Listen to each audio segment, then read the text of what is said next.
आपलं आराध्य दैवत, श्रद्धा आणि सबुरीची शिकवण देणारे श्री साईबाबा यांच्या चरणी देखील नतमस्तक होतो।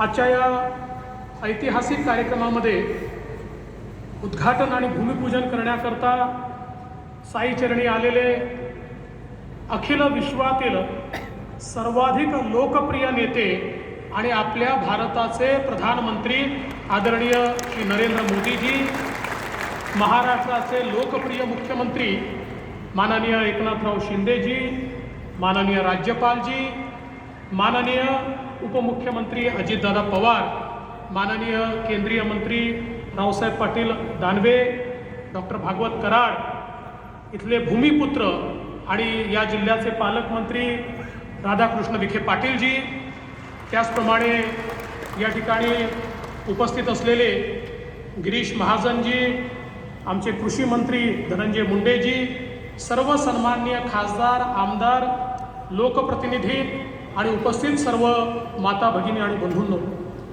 आज आपल्या सर्वांकरता अतिशय आनंदाची गोष्ट आहे की माननीय प्रधानमंत्री महोदयांनी 2017 साली आपल्या या ठिकाणी जी काही साई भूमी आहे त्या ठिकाणी विविध विकास कामांचं भूमिपूजन केलं होतं।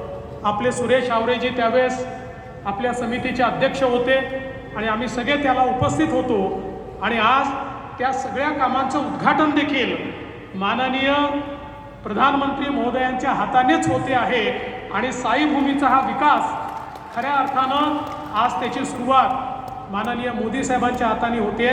ही अतिशय आनंदाची गोष्ट आहे। जगभरातनं साई भक्त सातत्याने या ठिकाणी येतात, त्यांच्याकरता अनेक व्यवस्था आणि त्यासोबत वेगवेगळ्या समाज उपयोगी शिक्षणापासनं तर विविध उपक्रम हे या ठिकाणी आजच्या या माध्यमातून निश्चितपणे करण्यात येत आहेत। यासोबत आनंदाची गोष्ट आपल्याकरता आहे की निळवंडेसारखा प्रकल्प प्रधानमंत्री जी, इसकी शुरुआत मेरे जन्म से भी पहले हुई थी। मेरा जन्म भी निळवंडे के बाद हुआ और आज उसका उद्घाटन आपके हाथों से हो रहा है। तो कितने सालों तक लोगों ने इसका इंतज़ार किया और मुझे बताते हुए खुशी होती है कि 2016-17 में हमने इसको बहुत बड़े पैमाने पर चालना दी, इसको हमने मान्यता दी, इसको हमने पैसा दिया। और मैं विशेष रूप से राधाकृष्ण विखे पाटिल जी और मधुकरराव पिचड़ जी का आभार व्यक्त करता हूँ। वे उस समय विपक्ष में थे लेकिन बावजूद उसके उन्होंने पूरा सहकार्य किया, इसलिए हम उसको कर पाए और आज हमारे शिंदे जी के नेतृत्व में उसका भी उद्घाटन आपके हाथों से हुआ है। और मैं ये बताना चाहता हूँ कि आदरणीय प्रधानमंत्री जी ने पिछले 9 सालों में महाराष्ट्र को सिंचाई के लिए 30,000 करोड़ रुपए दिए, इसलिए महाराष्ट्र में सिंचाई की इतनी परियोजनाएं हम लोग यहाँ पर कर पाए। आज एक और हमारे लिए बहुत ही सुखद दिवस है कि हमने प्रधानमंत्री जी से प्रेरणा पाकर जिस प्रकार से किसानों को मदद मिले, इसलिए 6,000 रुपया किसान सम्मान निधि वो देते हैं। महाराष्ट्र ने भी तय किया कि हम लोग नमो किसान सम्मान निधि यहाँ पर शुरू करेंगे और 6,000 रुपया हमारे किसानों को उन्हीं के हाथों से हम लोग यहाँ पर देंगे। आज उसकी भी शुरुआत हमारे प्रधानमंत्री जी के हाथों से हो रही है। हमारे रेलवे के प्रकल्प हो, अलग अलग बहुत प्रकल्पों का भूमिपूजन और उद्घाटन यहाँ पर हो रहा है। समय के अभाव में मैं उसके बारे में नहीं कहूँगा क्योंकि उसकी एवीज भी हम लोग देखने वाले हैं।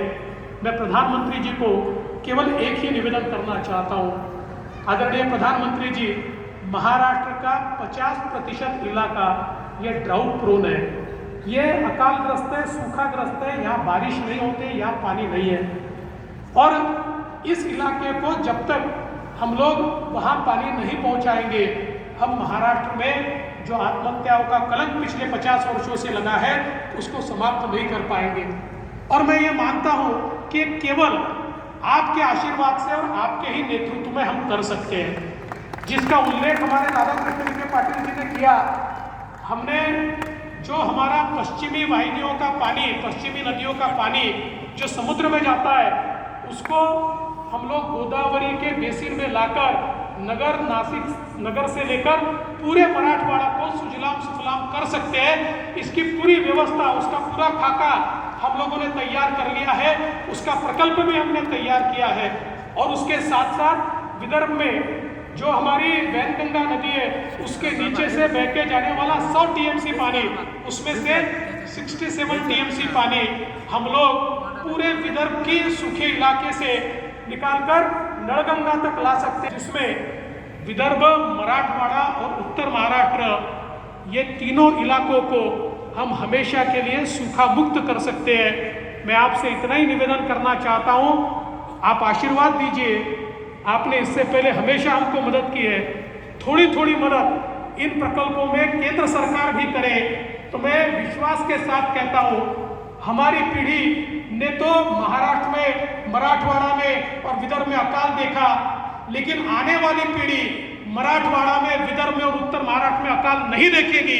ये विश्वास मैं आज व्यक्त करना चाहता हूँ, इसके लिए आपका आशीर्वाद मांगता हूँ।